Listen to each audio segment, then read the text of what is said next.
Well, they were already hearing us anyways. I didn't unmute us. Hey guys, we're back. My computer crashed. Battery also died. It was plugged in. Don't say I wasn't charging it. But yeah, so that's done. Let's move on with the stories. Again, with me is Maddie and Helping Hopefully Hands. no more fuckery. Yeah, hopefully no more fuckery. I can't promise anything, but I'll do my best. Pl- Please tell me that I'm not sounding quiet right now. 'Cause it's like I've explored every option. According to the audio levels I'm looking at, you're about half as loud as I am. And I'm turned down halfway from max. Can Wow. you just speak louder into the mic, Yeah. possibly? I can try. Just Man. yell. This is gonna be yeah. Fixing this problem is gonna be a project. I'm sure of it. All right. So, Maddie, can you test your volume real quick? Hello. Can everybody hear me? Because all of a sudden Chrome is not loading Direwolf's channel for me. I keep getting a nope. Oh, it's loading. Well, no, it's not. Or is it? It's loaded for me, so. Yeah, I don't know what's going on. All I right. don't know. I'm so confused. I don't know. All right. Well, let's just move on to the next story then. No. All right. Story B. I think it was your turn to read. Yes, sir. Mm-hmm. Hello. So we're looking at the. Turns out the Ukraine phone call whistleblower worked for Biden. That is not Dude, surprising. your audio faded out like just as you said Biden. Your audio faded. Really? That's Russian bots. Yep. It Yeah. was Biden. He worked for Biden. And now we definitely are getting taken off of YouTube. And I probably have a hit out for me, thanks to Clinton. That's awesome. All right. So it's on me, yeah? Yeah, it's on you. All right. So this week we received a little more information about the whistleblower that accused Trump of corruption and abusing his power during a phone call with the Ukrainian president. Previously, we had learned that the whistleblower was an intelligence official, a career civil servant, a registered Democrat, and that he did not have firsthand knowledge of the majority of the things he claimed Trump had done. This week, it was discovered that the whistleblower had also worked directly for Biden, if you can even hear me say that word, when he was vice president. None of these general things we've learned really mean a whole lot, but they have led to a bunch of speculation that this whistleblower is starting to sound more and more like a biased political operative. Yes, this whistleblower. Shocker. I know, right? This whistleblower has characterized Trump's efforts to investigate government corruption as him abusing his power for political gains. It sure would be ironic if it turned out that this whistleblower had made false claims about Trump for political gains. That said, Yeah. the whistleblower being a Democrat means nothing on its own. Many people registered as Democrats are reasonable people. Some even voted for Trump. Working for Obama and Biden, the Obama-Biden administration, doesn't mean he is a political agent. He likely was still employed as an intelligence officer for that administration. That alone doesn't allude to a bias. However, we do have some proof that this whistleblower was motivated by political bias. That evidence comes from the intelligence community inspector general, the person who screened the whistleblower after he made his complaint. The inspector general's report found that the whistleblower showed signs of a clear political bias.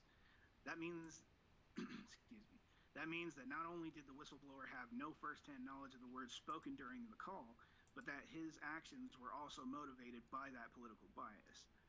Based on this information, it's no wonder that Acting Director of National Intelligence Joseph Maguire decided to withhold the whistleblower report. Odd. My channel is showing as not there. Good. I was about to think I was going nuts. Well, see, I even go to my channel, and it's not there. It's getting double check channel name spelling. That's all I keep getting. I can go to Director Archer to see how. Oh, Director Archer is also not there.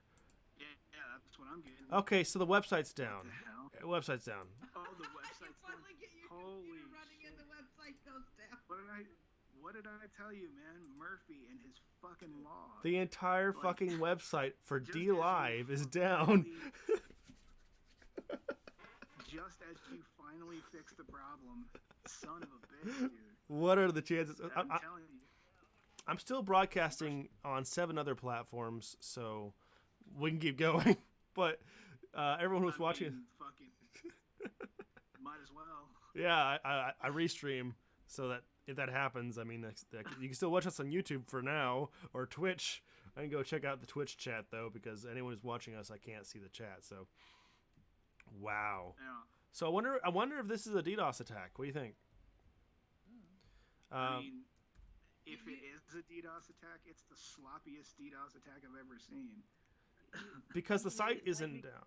The site isn't down. It's just that apparently the server that it pulls from is down because it's missing information. Like the site's still operating, but a bunch of users, their channels or information's not available. Yeah, that's So. yeah. Again, if it's a DDoS attack, it's sloppy. I blame website fuckery. Yep. In any case, moving on to the next story or next paragraph. I mean, so did you read your section ending on whistleblower report? Yeah. Cool. The Cool. IG inspector was you were up, dude. So the IG inspector also said that the claim seemed credible. However, what does credible mean? That's pretty important. It doesn't mean that the claims are true. The transcripts have shown that the claims, in fact, weren't entirely true. For instance, Trump never did say that he was going to withhold military aid if Ukraine's president didn't investigate the corruption in relation to Biden's son. That never happened. That was part of the original whistleblower report, though. So we know that the report wasn't entirely true. Also, it was the Ukraine president that brought up Biden in the first place. It wasn't Trump, and he also did not threaten to withhold anything in return. The legal definition of credible evidence means something is believable, not factual. Is the claim possible? Sure. Are parts of the claim visibly true? Like, was there a phone call between two people? Yes, these two people. Was this topic discussed? Yes. So this claim has some credibility, but that is a far cry from saying it's true. Right. Yeah. Yep. That's generally why saying something was proven in court is most often a nonsensical statement. I mean, anyone who's seen that movie Law Abiding Citizen, derives the quote, it's not what you know, it's what you can prove in court. And I'm sorry, but that's the reality. Yeah. Until we become mind readers, that's the best we can do. And this doesn't even rise to that level because they weren't willing to take this to any kind of litigation because there wasn't enough evidence or credibility to actually look to investigate to find a crime here. That's what the director of Homeland Security had determined. There wasn't anything here to investigate. So you can have credible evidence that still isn't enough for you to take someone to court, right? And can still not be enough to prosecute someone. Yeah, you need to have a solid foundation. Like, hey, there was a call made is not enough. Right. Like, for instance, you could say if you found a boot imprint in the dirt at a murder scene that matches the same style of boot as another person, you could say that's credible evidence towards that person being possibly the murderer. However, just because you have a similar boot at the crime scene as someone else, it doesn't mean that they're the killer because there's millions of the boots sold, right? So that's an example of that's credible evidence. It is far, far from saying that person is guilty. Yeah. Right. In any case, so that is this whole fact that this guy was noted to be politically motivated by the IG when he submitted his report, when he was interviewed, and by the fact that he you know, worked for the Obama administration, and you know, it seems as though he may have been, you know, having political motives for attacking Trump. It's really calling into question whether or not there's any legitimacy to this report in the first place, especially since he went to the what's his name, that guy who misquoted Trump. It was on the intelligence committee. Oh man, the guy. How many guys have misquoted Trump? No. He Oh, I know who you're talking about. shitty. It was Yeah. Oh man, why am I forgetting his name? Shift. Shifty. Yeah. Shift for Brent. So Congressman Shift had actually met with the whistleblower, or either people from his office had went with the whistleblower a month before the whistleblower report came out to help him form the report, help write the report. So he was doing this in tandem with other Democrat politicians. It really seems like this is more of just a political attack rather than actually having any truth to it. Oh yeah. Which, I mean, they just did 2 years of that, so why would we think this would be anything different? 2 years. They've been throwing a temper tantrum for 3. Fair enough. They've been talking about impeachment since he got elected. Actually, they're beforehand. All right. Next story. All right. Recently, several companies cowardly bowed to the communist regime in China and censored support for Hong Kong's movement for freedom and democracy. Blizzard started a dumpster fire, boy, did they, when they banned a popular gamer, Chung Blitzchung, for supporting Hong Kong during a stream of Hearthstone. Actually, it was the interview afterwards. Fair enough. As a general rule, if you really want to draw attention to any issue, get gamers and internet culture involved. Then it will blow up. They are a surprisingly politically active group. When they banned that player, they set off an internet firestorm of gamers, Blizzard's customer base, calling for a boycott. Blizzard later claimed that the player's ban was not because of their relationship with China. They were very clear about that, and reduced the ban to 6 months and gave him back the prize money that he had been denied. Blizzard basically claimed that Chung was banned because he made a political statement during a official Blizzard broadcast, not because of the exact statement made. Also, literally no one believes that. Yeah. Oh yeah, I'm sure you wouldn't have to dig far to find an example of double standards there. I'm sure. It wouldn't surprise me in the least. Yeah. This would be this kind of smacks of Twitch's bullshit, doesn't it? Yeah. Like, no overtly sexual content, unless you are an attractive female that makes us money and stuff. Yeah. I mean, can you imagine the mindset of banning someone for coming out on the side of being pro-freedom and pro-democracy? Like that. Imagine you had in this day and age, yeah, totally. I mean, imagine if a streamer had said, came out as, American streamer came out as pro-American. Would they ban him for that too? That's a political statement. Yeah, they would definitely. Seriously, dude, being America, an American who is pro-American, America at this point is like, you might as well carve a swastika into your forehead the way the left looks at it. That is insane. Yeah, it is. It's your turn. It's and gotten yet it's not absolutely the least ridiculous. insane. It's I think they're exact. it's. Go ahead. I was just gonna say and yet, despite how insane that is, it's not the least sane thing I've seen even in this past week. So. That's sad.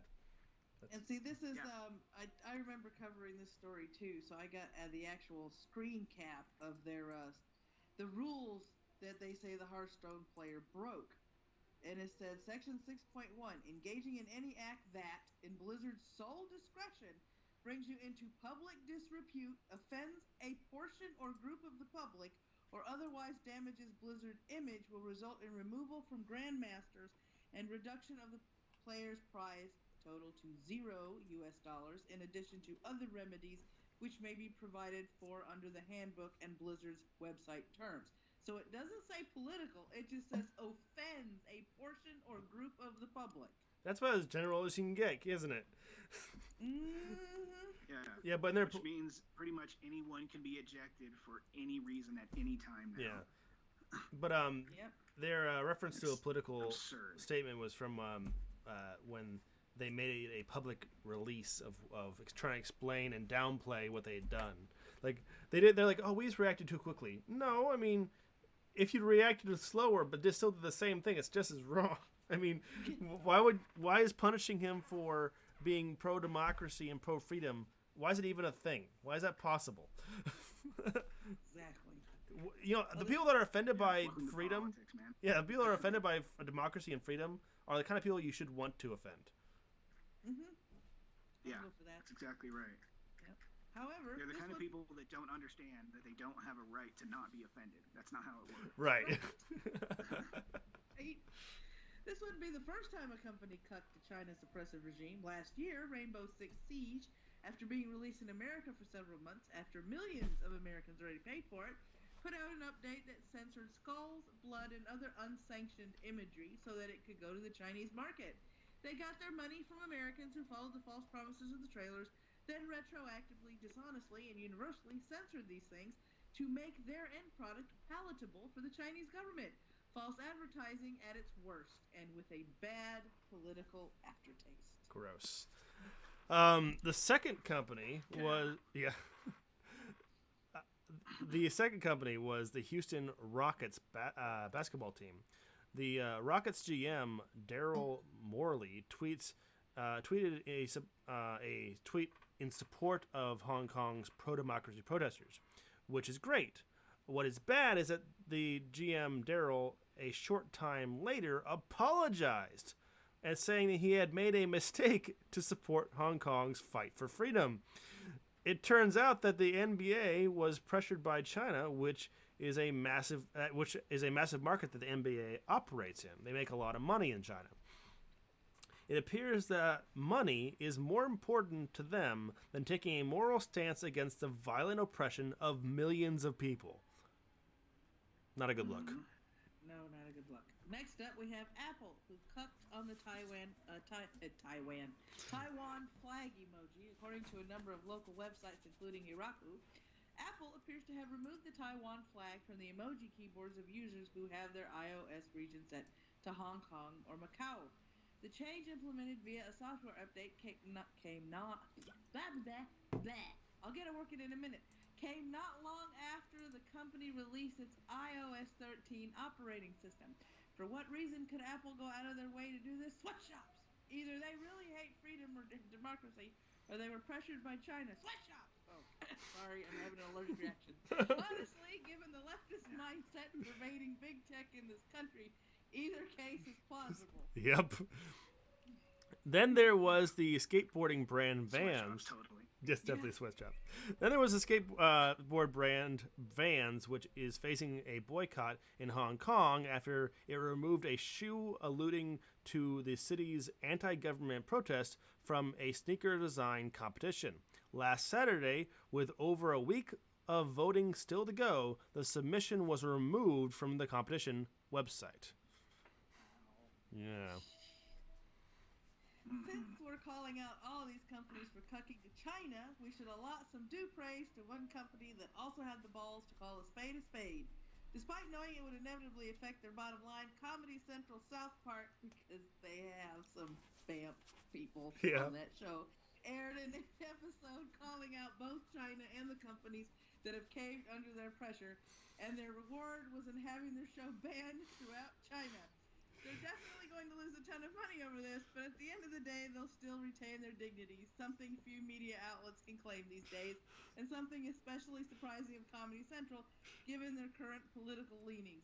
Honestly, I can hardly believe their board of directors even gave this episode the green light. I'm not, because South Park is basically holding them afloat at this point. Oh, I'm glad they did. I'm glad they did. Pretty much.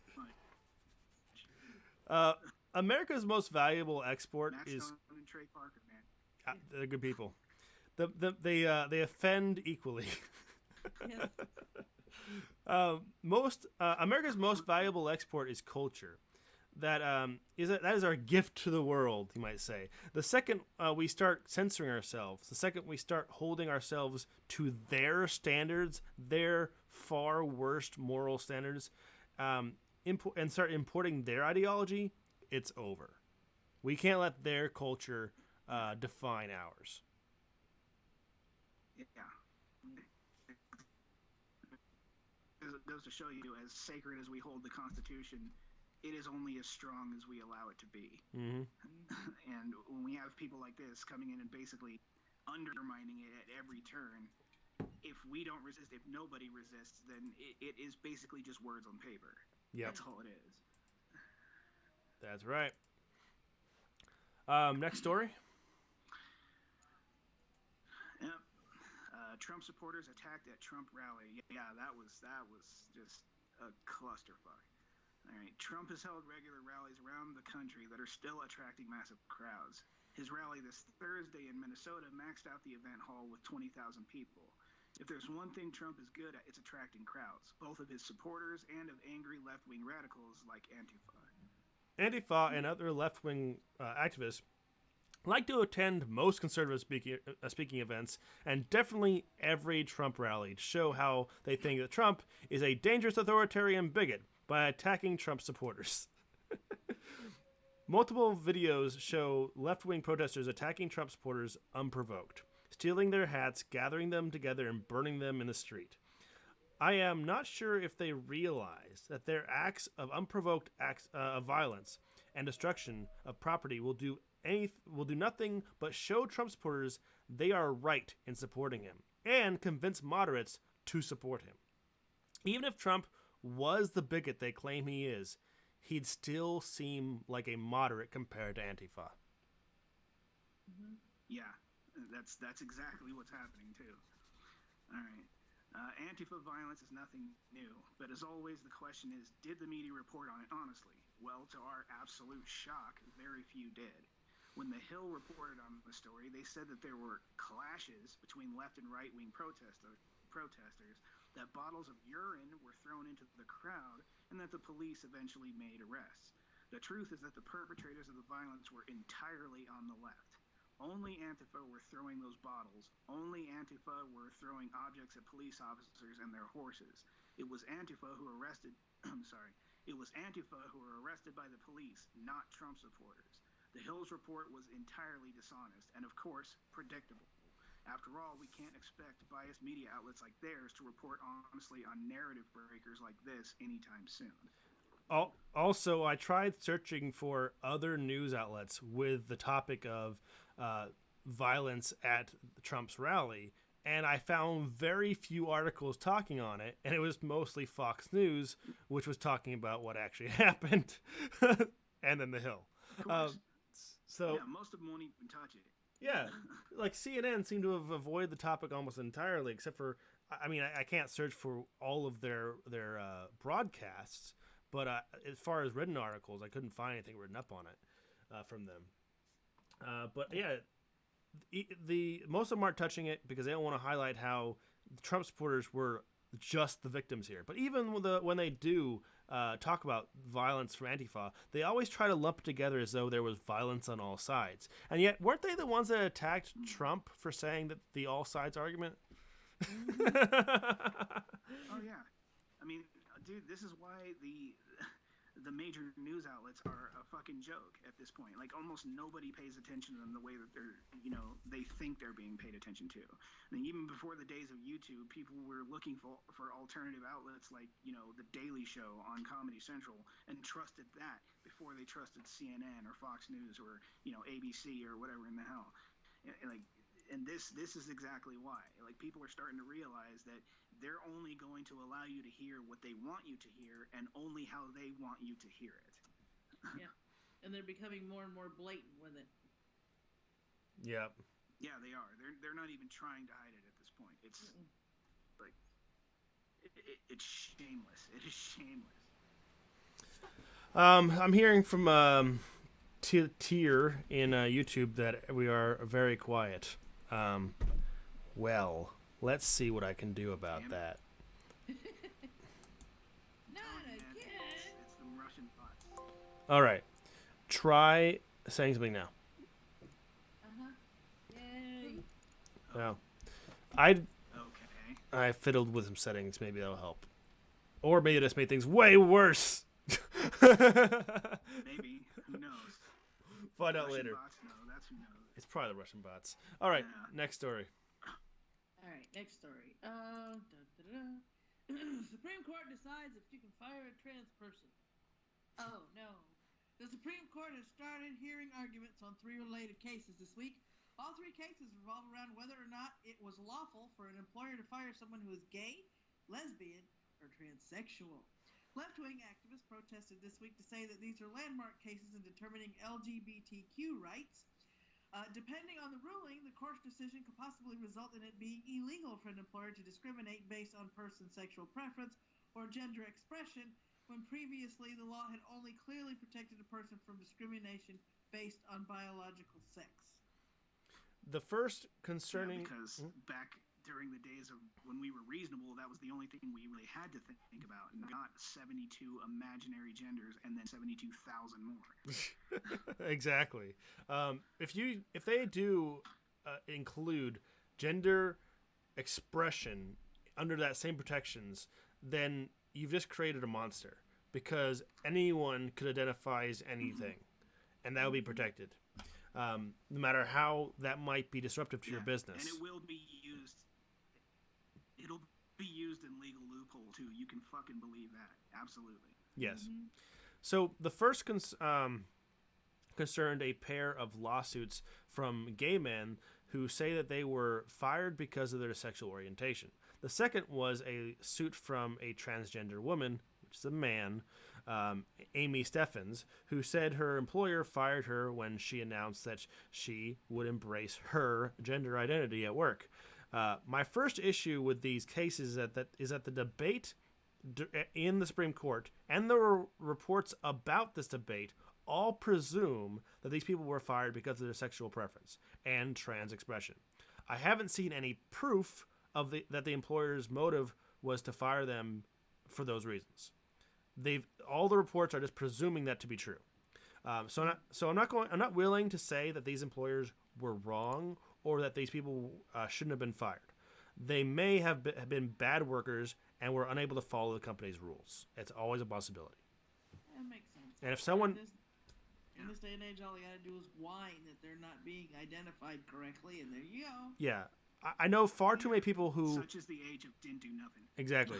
I know far too many people Didn't do who nothing. That's what it's all about. were fired, and then after the fact, after they were fired, they claimed, "Oh, it's because I was black," or because I was gay." They even though there was no, the employer never showed them any reason other than their work performance, they'll claim that to try to take the guilt off themselves. So It works. It's it like does a work. Damn charm these days. So Yep. I'm not going to assume that these people did what everyone else is presuming they did. Right. It said, however, if the Supreme Court rules that these people were fired because of their sexual preference or trans status, fair or not, the court's decision on whether this is lawful could have wide-reaching consequences. The court spent a lot of time talking about how making this kind of discrimination illegal would affect what bathrooms employees need to access to, and whether or not a sports league could only allow players of one biological sex. Oh God, that would be a fucking mess. Right, because those are also employees. Yeah, they're thinking about the entirety of the effects of such a law would be. Right, it's not just someone who works as a barista deciding to a guy starting to wear girls' clothes and then getting fired for that. It's not just that situation. It's a men's basketball league that restricts women, and a women's basketball league restricting men from playing.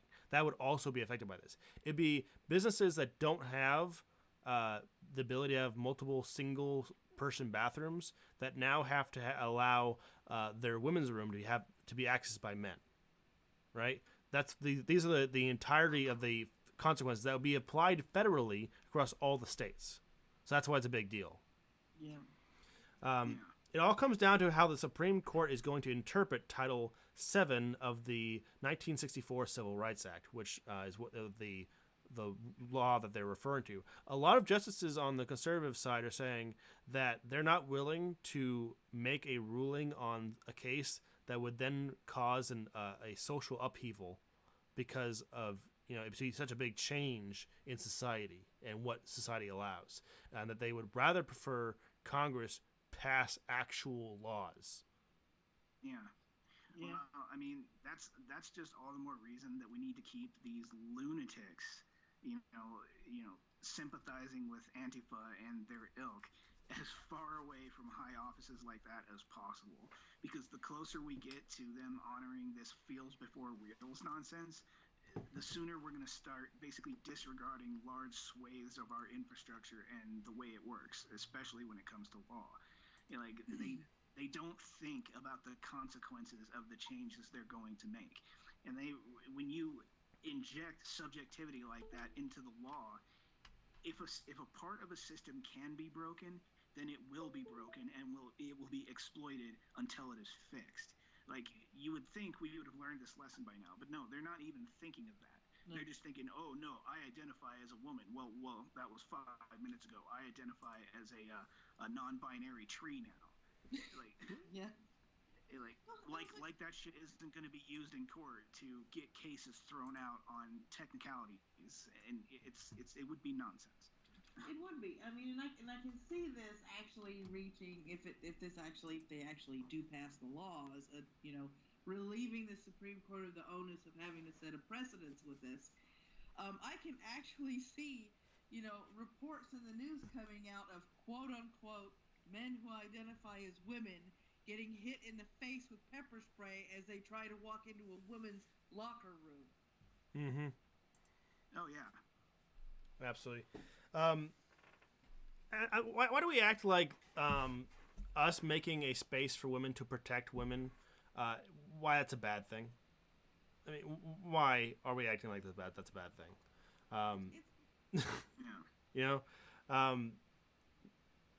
Men on average are the more likely to be the aggressors. They're bigger and stronger. Women are more likely to be a victim, right? So we, instead of being offended and saying, "Oh, that's an oppressive stat towards men," right? Society says, "Okay, that's a reality we have to deal with. Men are more aggressive. Men are stronger. Women will feel less safe in a vulnerable situation while they're trying to use the restroom. So why don't we make a space where they will feel safer on their own, right? That's reasonable. It's not bigoted. But then we have the people on the left trying to take away that protection of women." I mean, not only that, we've got instances seeping into schools in New England and stuff. The two guys, excuse me, I'm going to call them guys. That's what those boys were. They were, 15, 16 years old, identified as female so they could beat the females in the track and field events. Right. So obviously you're going to have cases where people use whatever loophole they can to take advantage of the system. That's going to exist, and they allowed for that to happen. It's ridiculous. Well, that's, again, they don't understand the consequences. Like, they don't realize that a lot of the things that they vie for like this, a lot of these changes that they're trying to get put through they're going to contradict each other. And just like you said, you put something like this through, they're all about, protect the women's as much as possible. But as soon as you push something like this through, all of a sudden it's much, much harder to do that. And they're going to complain about it. Well, we're not protecting women enough. Well, what even is a fucking woman now? Okay? Like, it seems to me that now it's an arbitrary identifier if we're going by their logic. They're children throwing tantrums. They don't care about consequences. They don't care about logic. All they care about is pandering. And the worst and best thing, depending on how you look at it, is they're pissing off the actual transsexual people, the people that are on HRT, the people that are looking to get sexual reassignment surgery, because these activists, quote unquote, are pushing for the fact that they're trying to say you don't need dysphoria to be a transsexual, which is going to screw up actual transsexual people. Well, here's the thing. Right. When we're talking about grade schools, by the way, we're back on D Live. It's fixed. Yay. So when we talk about trans kids in grade school and how we need to allow the trans girls into the girls' bathroom, this shouldn't be an argument at all because the was 80% of kids who have gender dysphoria and believe they're trans grow out of it by age 18, unless they have gender reassignment surgery, because 100% of those people continue to have dysphoria moving forward because you just removed their hormones that would have naturally developed, right? But another thing is a lot of kids that were once trans that are now adults are actually trying to find a way to transition back because they never were trans in the first place. They did it because it was trendy and they were encouraged by the adults in their life to radically change their bodies, and they're not happy with it as an adult. So this is why you shouldn't be pushing for a child to transition. It is child abuse to assist a child, indoctrinate them, and then assist them in mutilating their genitals. That is child abuse. Not only are children of that age entirely too impressionable to really trust their own judgment as far as whether or not they think they are male or female, they also haven't gone through puberty. So they don't have a full scope of what it actually means to be male or female. Like, I guarantee you, if they're deciding that they feel like a girl or they feel like a boy, it was imposed on them by the adults in their lives 98% of the time. And keep in mind, we're telling they're talking about transitioning kids as early as age 3, when kids don't start learning what being male and female is. Start understanding the differences between genders between 5 and 6. Yeah. So, Go ahead. Why would you be even considering trying to see what gender this kid feels like they are when they don't understand gender in the first place? I have kids that are 4 and 5, and they don't really understand what gender is, and they shouldn't at that age. Yeah. Well, I mean, those are the ones that I fear for the most, you know? I have a 4-year-old niece. My girlfriend has a 3-year-old son. Okay? These are the ones who are going to be affected by this. And them doing what it is that they're doing, they're basically getting away with projecting their will onto their kids. Like, it's them saying that, you know, they're allowing kids to feel like they're either boys or girls or whatever. Eventually, that's going to turn into them basically knuckling down on those who feel the wrong things. Yeah. You know. And then you have people on the other side too that I have on 3 separate occasions I have engaged them in the wild, so to speak. And when I told them I was a tomboy, they proceeded for the next 5 or 6 replies to convince me that since I was a tomboy, I was trans. I'm like, no, I'm a tomboy. That's not trans anything. It's a tomboy. Yeah, my cousin was a tomboy too, and based on what she became, you very much wouldn't think she was a tomboy ever. Yeah. Like these are not things that are set in stone. Yeah. Oh, you feel like a boy? Well, let's go ahead and build a penis out of knee skin for you. Like, fuck off. Gross. So do not do this to kids. My wife was a tomboy when she was a kid. When she was back in her country and she was living in a village, she went out and did more masculine activities with her friends because that was what they were doing, right? She dressed more masculine, but when she got married, she was switched over to the girliest girl. I was completely surprised by how freaking girly she became and how it's obsessed with nice clothing and makeup she became to the point that she now does makeup tutorials on YouTube. But yeah, just because how you act as a kid doesn't mean how you're going to be as an adult. That's my point. All right. And you said in her own country. I mean, that's another factor. They like to say that gender is a social construct. Well, we want to talk about social subjectivity and cultural subjectivity. You'll go to certain cultures and you'll find that a lot of things that we consider to be masculine or feminine are generally universal, but there are nuances here and there. Like, so how can we say that somebody who makes a completely arbitrary decision for themselves as to what gender or magical gender that suddenly exists that they are is now beyond discussion with all of that subjectivity floating around it? It's feels before reals, and it's nonsense. It is. Yep. Agreed. All right. We're on the next story now, all right? Yes, Ellen DeGeneres. Oh, yeah. One of their patron saints up until now. Yep, she's dead to them now. So yeah, Ellen DeGeneres attacked by the left for being a decent person because of fucking course. On Sunday, Ellen DeGeneres attended a Dallas Cowboys football game. This was only noteworthy because of who she sat next to. Ellen was caught on camera sitting and smiling next to former President George W. Bush. Despite their differing political views, Ellen and Bush are friends, and they had a good time together at the game. But to her evident folly, Ellen committed a cardinal sin in the eyes of the progressive left, that of being kind to someone with whom she disagrees. They both just happened to attend the same game.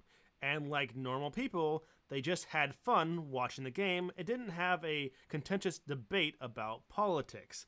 The left were mad that she was nice to Bush because he is a conservative, but what did they really expect her to do? Did they want her to ruin the game for everyone by screaming at him? Should she have gone full Antifa on him and beat the hell out of him and thrown piss on him?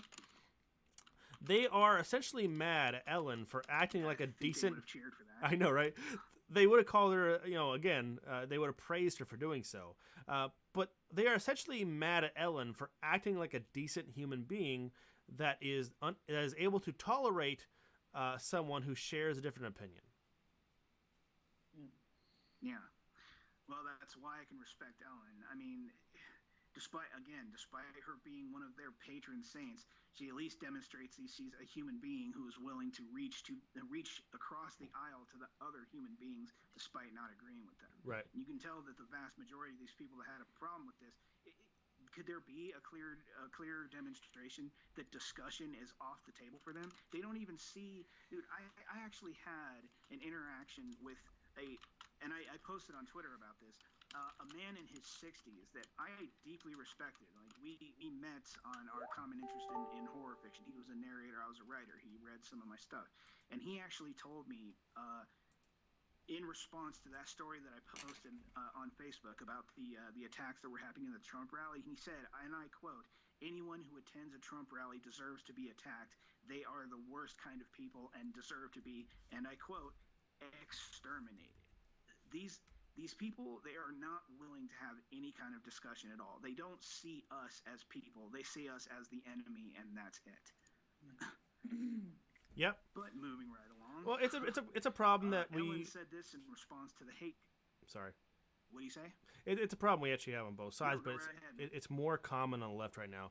We just shouldn't be dehumanizing someone because they're during political opinion. You might see on the right, and when you do see on our side, you should call it out too, because it's not helping us.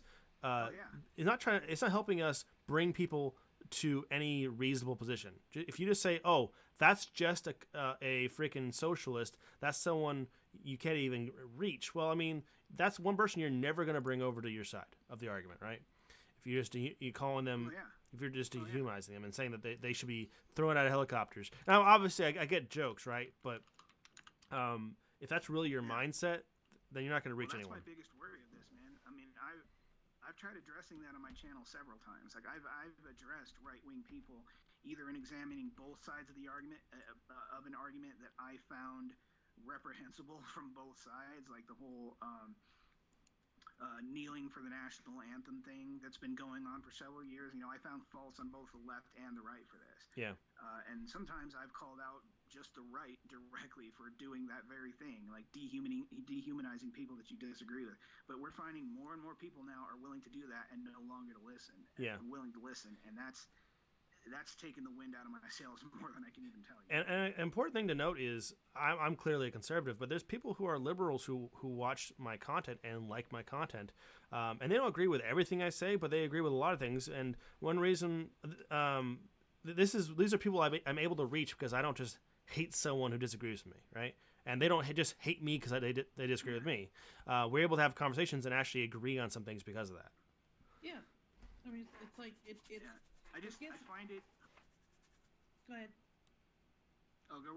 Well, I was gonna say I find it hilarious that they believe that something as objective and grounded in biology and science as gender is not a binary, and yet somehow something as nuanced and subjective as politics somehow is.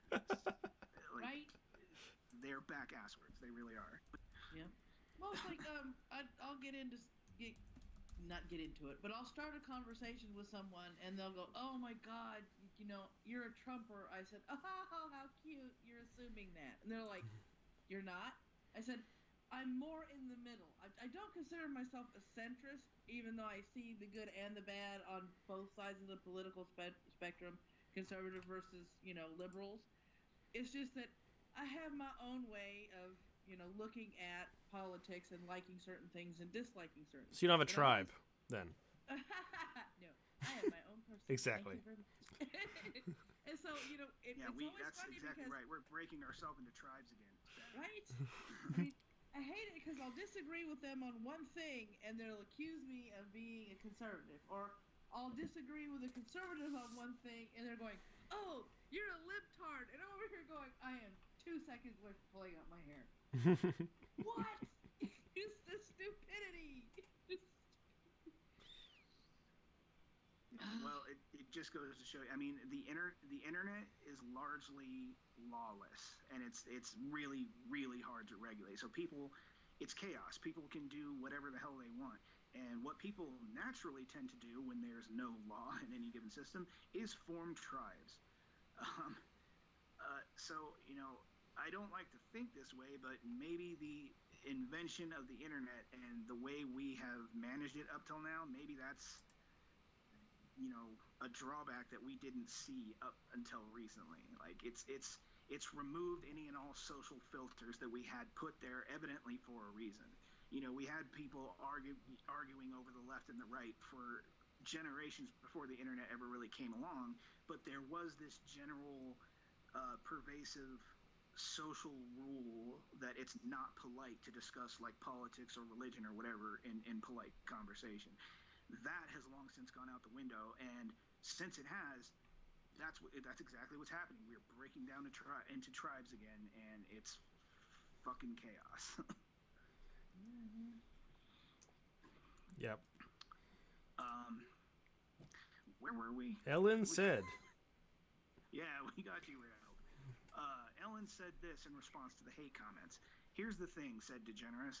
I'm friends with George Bush. In fact, I'm friends with a lot of people who don't share the same beliefs I have. We're all different, and I think that we've forgotten that that's okay, that we're all different. Just because I don't agree with someone on everything doesn't mean I'm not going to be friends with them," DeGeneres continued. When I say be kind to one another, I don't mean only the people that think the same way that you do. And I know it went in one ear and out the other as soon as she said it to most of these people. If a member of Antifa were to read or hear these comments, their only response would be, "So you're a fascist." AKA read. Exactly. They just can't comprehend this. She's able to be saved, I think, because she hasn't drank the Kool-Aid, hasn't limited her mind so much where he thinks that the only person, if someone agrees with her, they must be evil. And I think one reason why Antifa exists is we have a lot of young people who've been taught one perspective in university, that one thing is correct and any other belief is wrong. And because they've never had their beliefs challenged and have never had to face other principled stances, they just don't have a coping mechanism to deal with it. They can't argue back. They don't know how to think critically. So all they do is respond with a visceral, violent response to someone disagreeing with them. It's very emotional and not logical. And you know what? Something tells me that when the consequences come in for this for Ellen, it's it's basically going to be because of everyone that represents her, everyone that represents any platform that she's been given, all of a sudden deciding that they're just going to, excise her from any platform they've ever had, or for any reason that they've ever supported them. And you just know that there's a lot of these celebrities that have, again, been excised from their platforms and more or less exiled from ever having a voice ever again, by people that found it to be bad PR to let them disagree with this narrative that's been going on, who would happily stand up and speak out against it, having suffered the consequences of it now, but will now never get the chance. I mean, there are outspoken celebrities on this, and you never really hear from them at all. Like, the loudest voice that they ever get is their Twitter account. James Woods, despite the most we've heard from him in recent years has been like a couple of shows and a couple of movies he's done, and mostly the shticks in Family Guy that we've heard from him. But he's very outspoken on Twitter about all of this, like to the point of it being hilarious. He will never get a voice in the limelight because of his opinion. I know this is happening to more and more celebrities now because of this. What they don't realize is that every single time they take someone who's a celebrity on the left and they attack them for not being left enough, what they do is they don't actually get the intended effect of scaring people into being more left-leaning. What they're doing is every one of those people that they attack, they turn them more conservative. They push them away from the left because they were the victim of the left. And then people who follow them listen to them. A bunch of people who've been attacked by the left, who were left-wing celebrities, have become vocal people against cancel culture, against PC culture. Examples would be Roseanne Barr, Dave Chappelle, Kevin Hart, and Chris Rock have all called out PC and cancel culture. And they were all people who've been attacked by that culture, but they were on the left initially, right? They were doing all the right things to stay in the good graces of the far left, and it wasn't enough. And now they are calling out the far left, and people who follow them who were on the left are being disillusioned. They're being converted. So eventually what's going to happen is they're going to do this to enough left-wing celebrities that they're going to completely lose pop culture. And the funny thing about all of this to me is that, as much as we try to enforce this political binary and that, if you're on the other team, then I'm not going to listen to what you say, you will realize that as you hear about one of these lefties being pushed out and exiled from their own culture that they helped to support, you're not basing your reaction of what happened to them on their politics. You're basing it on how they were as a human being. If there's any bad consequences for Ellen with what just happened, I'm going to be sad for her because she is genuinely a nice human being, even if there are a lot of things that she supports that I don't agree with. Sarah Silverman, on the other hand, can go fuck herself. Oh, definitely. She can go fuck herself a lot. Because she was just a shitty human being. It had nothing to do with her beliefs. It had to do with the fact that she was fucking smug. She would not listen to reason at all. She would attack anyone and everyone. She was basically the poster child of this manufactured outrage feminist that gave birth to shit like Antifa and so on and so forth. And when you boil right down to it, we are making these reactions. We're having these reactions based on the type of people that they are, not their politics. And yet, for some reason, all of this is about politics and not wanting to listen to people on the other side of the fence. It's fucking ridiculous. I disagree with Ellen on a lot. I don't think her show is particularly entertaining. But I have to respect her opinion here. I think this day and age of divisive politics, people should think more like the way she does. So I wanted to highlight that she's someone on the left who isn't insane. That does have a reasonable opinion about dealing with people who should disagree with her. And that's why I hope whatever she has spreads among the left. Yeah. Well, I certainly hope so, but we know if it does, it's not going to be easy. If there's one thing that they're very good at now, it's insulating themselves from outside opinion or observing their own biases for what they are. They're turtling into things that sound comfortable to them because they're accepted in their own social circles for believing what they believe. I mean, that's how they started believing what they believe in the first place. They were effectively pressured into it. And human psychology is a wonderfully broken machine. It really is. Absolutely. Any closing shots? You guys have pretty much covered it all. I mean, I never really thought she was particularly funny when she was doing stand-up. I mean, some of her jokes are okay, but yeah, she's pretty much said what I've said the whole time, and I'm trying to convince people of. You don't. I mean, if there's a few things that you guys just cannot discuss without yelling at each other, how about you look at each other and go, okay, let's agree to disagree, change the subject, and just keep going. It's become in a complete improbability for a lot of these people to go, okay, well, we're not going to agree on this, so let's move on to something else, and resort to name calling, trying to cancel your butt, trying to get you taken off of every platform imaginative, and it's absolutely ridiculous.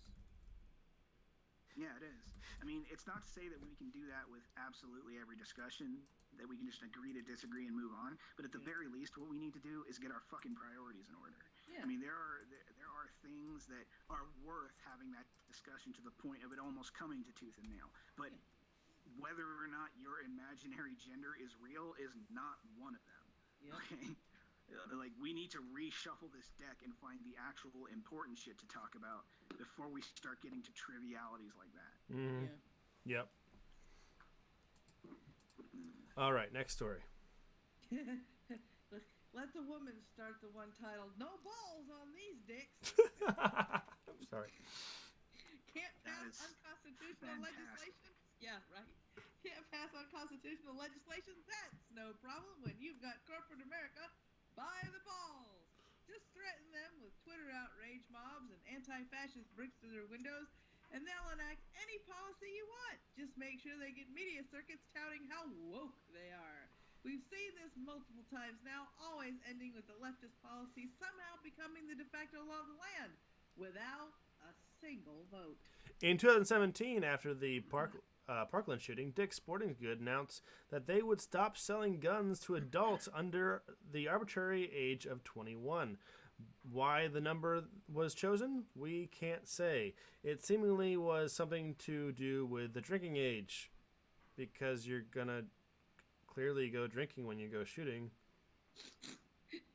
right? But we at... I mean, let's not say it like it doesn't happen, but...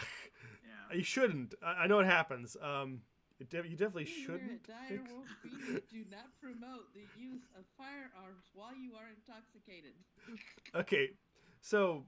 And man, I know we all saw that story where the guy shot himself in the foot because he thought his steel-toed boot would stop a .22 caliber bullet, and it hilariously didn't. And like, I'm pretty sure liquor was involved there. Yeah, I mean, you don't have to be drunk to be stupid with firearms. There was that YouTuber tried to shoot through a phone book with a friggin' Desert Eagle, shot her boyfriend in the chest and killed him.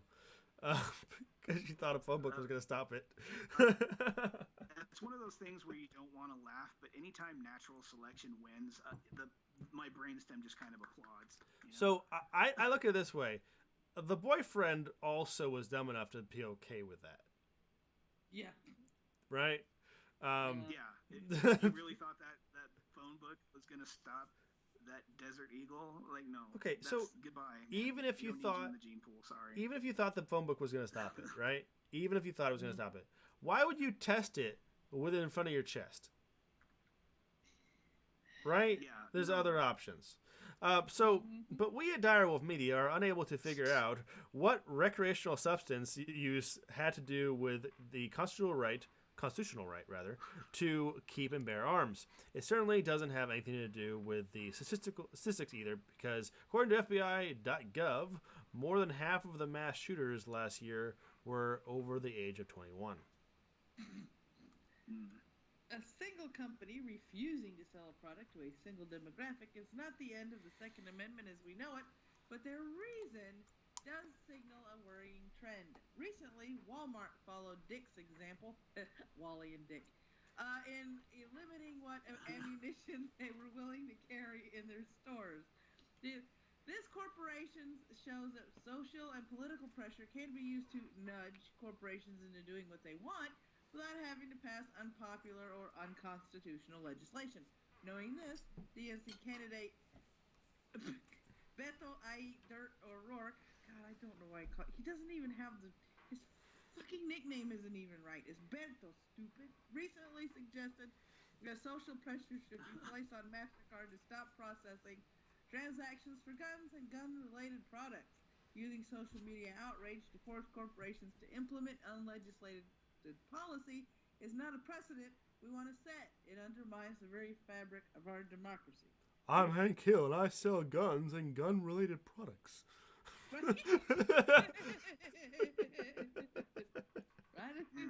Right next Did you to see the this? propane. Did you see the story where that lady at one of his rallies or whatever actually called him out on this? Yes, like, I did. What are you going to do to legislate those who don't pay attention to your laws? And he gave the longest non-answer of all time. Yeah. Like it was priceless. So I'm working on another Patriot letter. Well, I'm working on two, and both Fox and Bone are working on their one letter each. Han, I'm not sure if you know what those are, but we're sending letters off to members of Congress and members of the media. And one of them is on the use of what passing a law is, and how we needed to not be delegating that to unelected, accountable people, regulators. Because every time you pass a law, the lawmaker needs to realize that they are wielding the power of government to use deadly force to enforce that law. No matter how small it is, when you say this must be done, otherwise there will be punishment, you are telling the public that the government can kill you if you refuse, if you fight. So that's how serious a person should approach any law they are passing. Yeah, absolutely. And it's the reason I don't appreciate lobbying, and it's also the reason I don't appreciate social media being wielded as a hammer against the government. Yeah. In any case, where do we leave off? Is it my turn? Yeah, your turn. Okay. Yeah. So Dick's also removed. That's where you are. Oh shit, we're still there. Okay, Dick's also removed assault rifles and high-capacity magazines. By the way, I think high capacity to them is 30. That's not high capacity to me. From their stores, which has cost them nearly $250 million in sales in the past year. Their CEO, Edward Stack, who now has fewer stacks to work with, who is currently trying to sell a book, ordered the guns not just taken off the shelves, but destroyed. Not only did he oh my god, that's stupid. Not only is he no longer selling in the stores, he decided to completely waste the capital that was invested in said guns. That's just dumb. Normally, unsold firearms can be returned to the manufacturer, and Dick could have done this, got their money back at least, or at least some of it. But Stack decided that spending an additional money to melt down $5 million worth of guns was more virtuous. As the CEO of a publicly held company, Stack has the legal responsibility to make the company money. Since he started this virtue spree, Dick's stock has dropped more than 30%. I'm sure not only are his investors very angry with him, he may have actually broke a law here. You have a legal duty to manage the company properly, and intentionally wasting value in the company to this degree might actually be a crime. And I would suggest those who are stockholders of this company, you could probably do a class action suit and win a lot of money. Oh yeah. Oh, absolutely. You know, there's no way their board of investors approved this shit. You know, there's no fucking way. He went over their heads. I can guarantee you that. 1 second, baby. Am I being too loud for you right now? I'll quiet down. It's like there's a war in here. I'm just really passionate, baby. I'll be quiet. Love you. She's recording songs. She's recording songs. In the other office. So you mean the dick has performance issues? But no, Nice. I didn't realize. I actually didn't read this paragraph till just now, and I just got through a course in what is it, business law, and yeah, I'm fairly sure what he did here is a crime. Oh yeah. Oh geez. Yeah, if he remains in, if he holds his office after he did what he did, I will be amazed. Me too. Yeah. Totally. This again, not to mention this. Oh Lord, I can't say this. Statistics. Word half the time.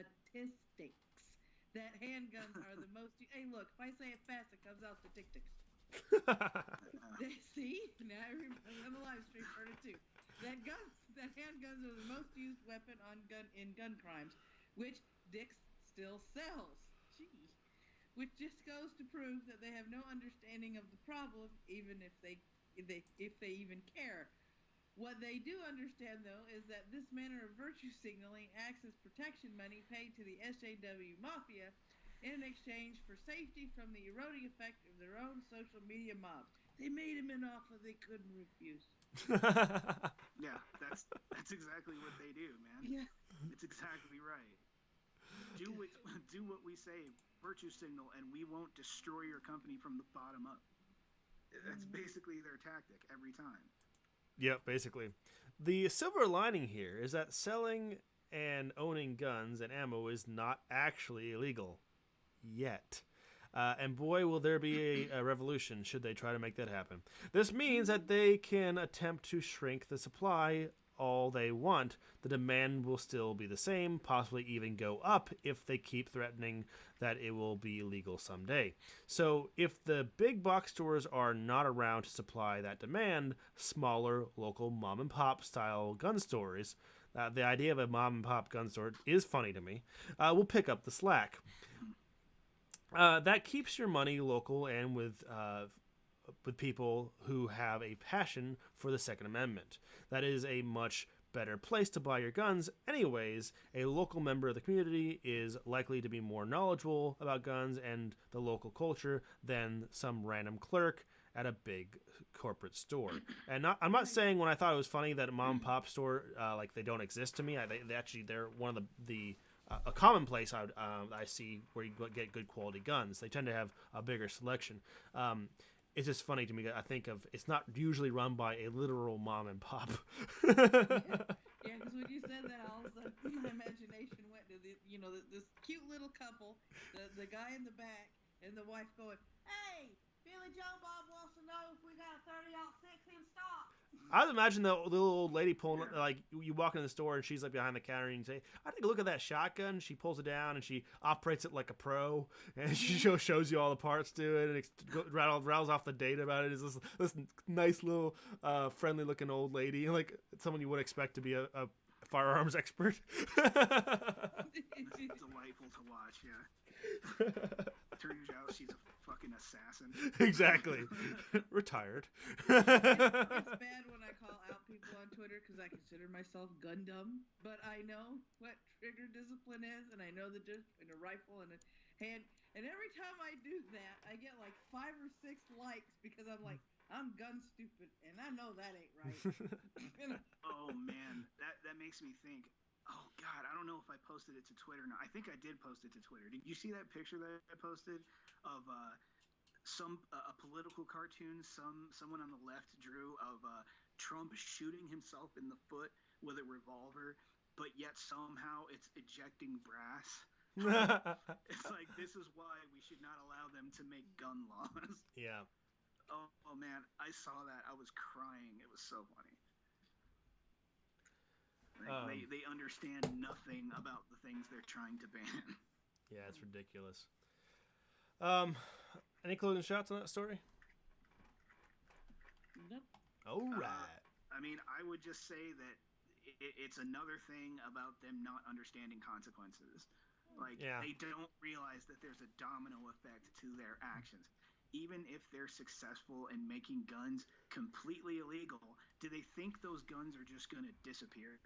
Like, do they even think it's going to be feasible? Even if they have a plan to, like, do to every gun that has been sold to everyone what this idiot did to $5 million worth of his stock, even if they have that plan, do they think that a lot of those guns aren't going to disappear from the count onto black markets and people are going to find them anyway?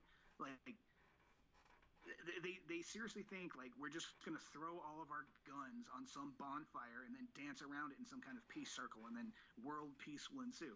That's not how it works. That's not how it works. And the consequences of your actions don't give a fuck if you understand those consequences or not. Mm-hmm. They're going to happen. They don't think that far. And, like, yeah, that's why we need to stop them from doing this. You're absolutely right.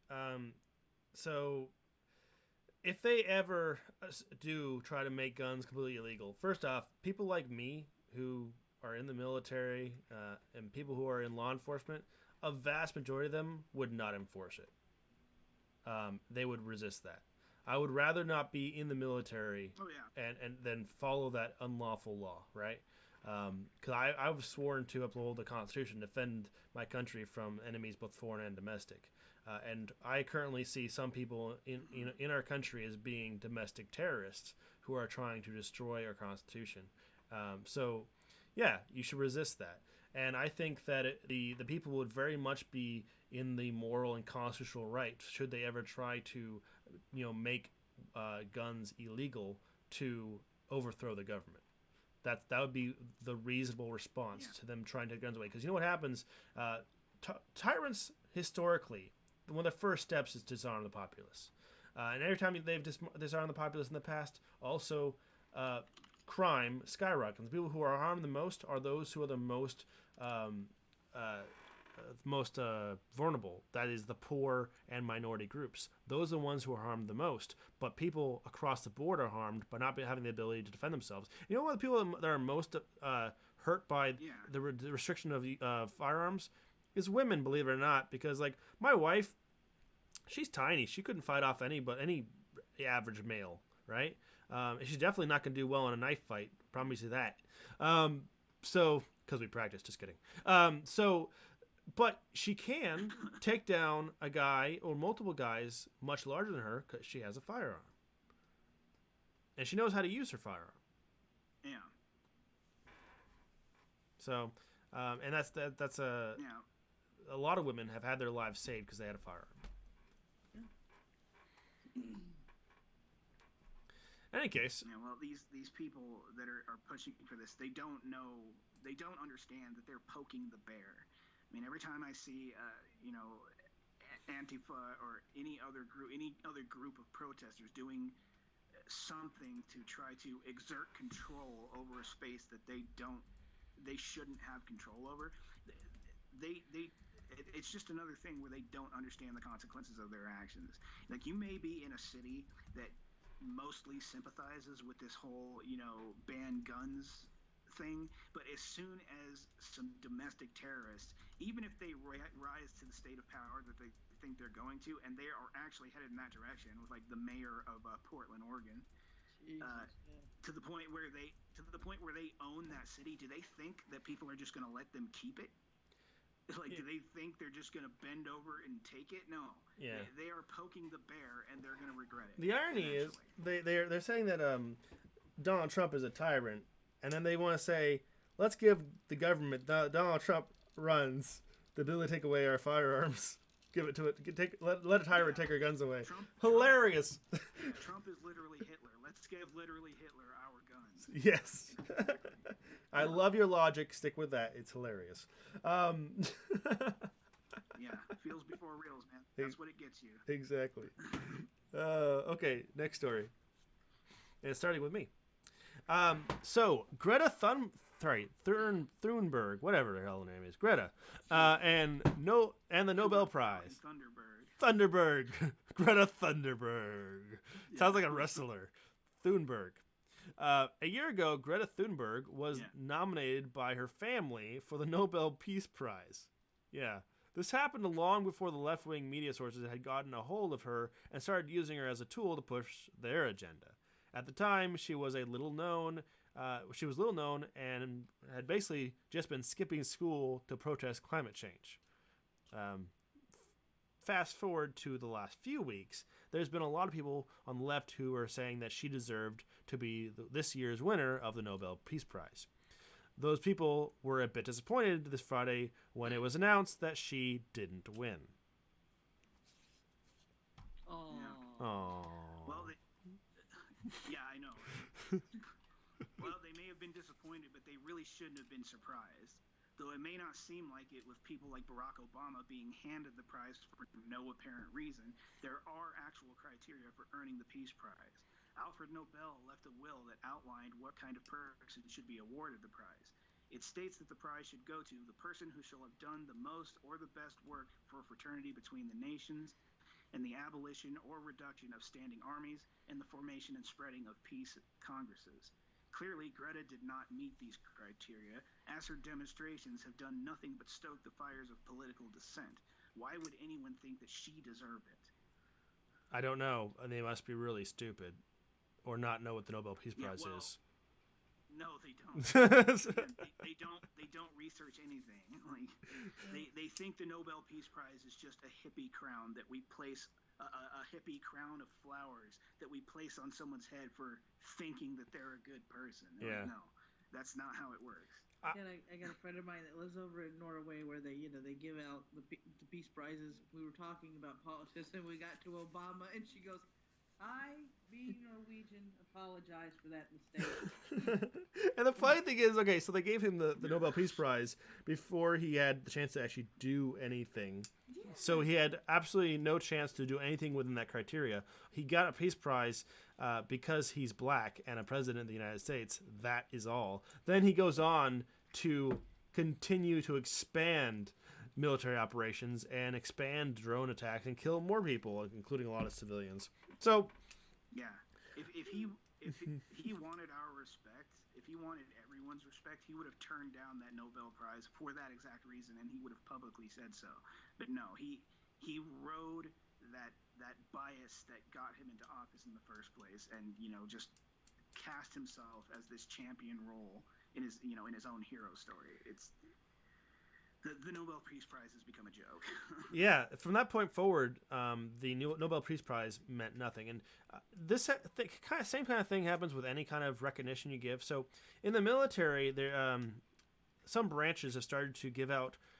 So there's medals that are like for performance, and then there's medals that are combat medals, right? And it is just generally agreed that these medals are given to people who actually were in the shit, right? They actually were in combat, and they did acts of heroism to varying degrees while under fire, right?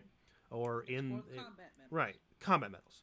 Well, they made a determination that because these people that don't have combat jobs were not getting combat medals, and combat medals have a bigger impact on your career as far as getting a rank and progressing in your career. They're like, well, these people who work like, I don't know, finance or the chow hall, they aren't progressing in their careers as fast because they're not getting combat medals. So let's make it so you can get combat medals for administrative work, not under fire. And obviously this pissed a lot of people off, but the problem is now you've diluted what these medals meant. Now, when it used to be that when you received one of these several medals, everyone would know you had done something in the AOR that was very meaningful, usually very heroic, or, saved people's lives and such. But now it could mean that you processed the pay for 1,000 soldiers. Yeah. Jeez. Yeah. How long before we start giving people the Purple Heart because their feelings were hurt? Well, I mean, like I say that half joking and half not. Here's your combat medal for winning the last food fight. Right. Duck those mashed potatoes. So, Yeah, if my boss were to offer me a medal, a combat medal, for doing something in my job that was not combat related, I would turn it down. If I think it's easy to turn it down, at least have it room for records. I would not want to insult the people who'd also earned that medal. And yeah, for me, it's called integrity. exactly. And my boss, when I recently got a new boss, he was sitting me down and talking about what his expectations were to go from what I would need to do, go from E7 to E8. And I said, I respect your advice. I will do the best I can to follow your advice, but I'm going to let you know that making the next stripe is not even on my list of priorities. My job as an E7 is to take care of my soldiers below me. My job is people, to make sure that they're prepared, make sure they're trained, make sure that they can have the tools and training they need to survive and succeed. I don't care about the next stripe. I'm not going to work for the next stripe. I'm trying to earn the one I have. Yes, exactly. Yeah. And that's there need to be more soldiers like that. That- But no, we're entering into the age of where we're lowering qualifying standards for women just so they can wear that same honor that any other soldier does. Like, again, this whole feels before reals thing, like prioritizing feelings before anything else, is making itself into our military, into our government as a whole. Like, yeah, you are a dying breed, man, and it's sad. It really is. I know. I'm working with a lot of young millennials and younger than millennials. It's a different mindset. It's crazy.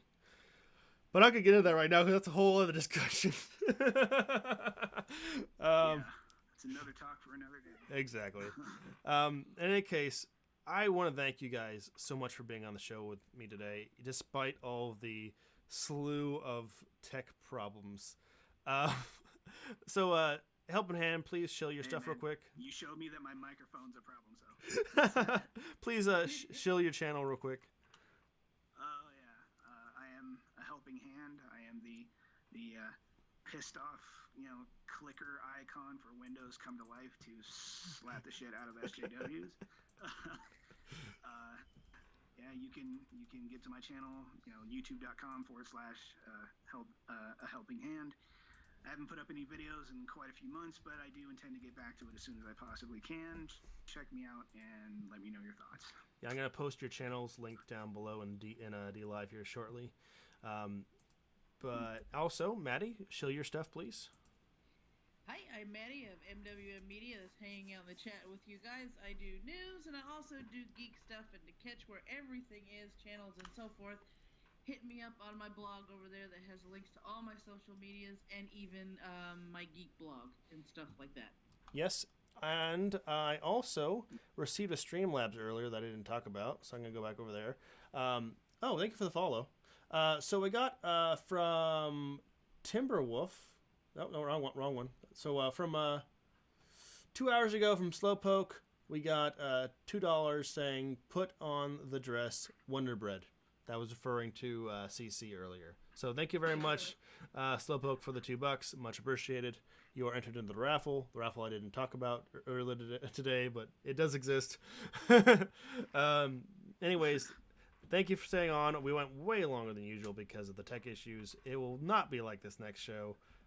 I'm going to set the computer on fire and watch it burn. Yeah.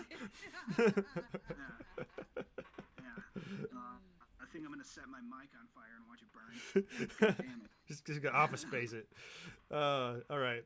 I'll see you guys on Wednesday for the game stream. Direwolf, Absolutely. out.